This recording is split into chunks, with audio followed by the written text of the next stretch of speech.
নতুন স্টুডেন্ট? আরে বেটা তোমার নাম কি? আমি বলতে পারি না কিন্তু আমি সবকিছুই বুঝি। ঠিক আছে বেটা, বাচ্চারা সবাই তাড়াতাড়ি বই বের করো, টিফিনের সময় হয়ে গেছে, টিফিন করে নাও। ঠিক আছে স্যার। আরে ভাই আমি তো টিফিন নেছিনি, চল আমরা ক্যান্টিনে যাবো। আমার কাছে কিন্তু টাকা নেই। কি ওই যে দেখ স্যারের মানি ব্যাগ, আমরা ওখান থেকে কিছু টাকা মেরে দেই। চল চল ভাই চল, এই যে চল ভাই চল।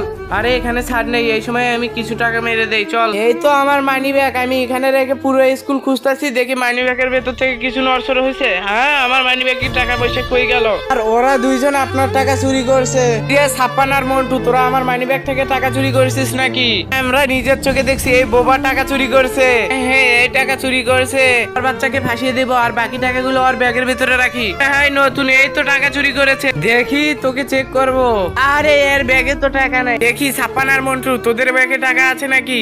তারপর কি হয় সেটি দেখলে আপনিও অবাক হবেন। দেখি তুমি সামান্য কিছু টাকা বেছে নিবে না তোমার মাকে? যারা মাকে বেছে নিবে তারা লাইক দিয়ে চ্যানেলটি সাবস্ক্রাইব করে কমেন্ট বক্সে আই লাভ ইউ মা লিখে যাবা। এই যে আমি আমার টাকা পেয়ে গেছি, আমি শালা তোদের থেকে এটা আশা করিনি, তোদেরকে আজকে মেরেই ফেল দেবো। তোরা চোর, শালা চুরি করে মানুষের দোষ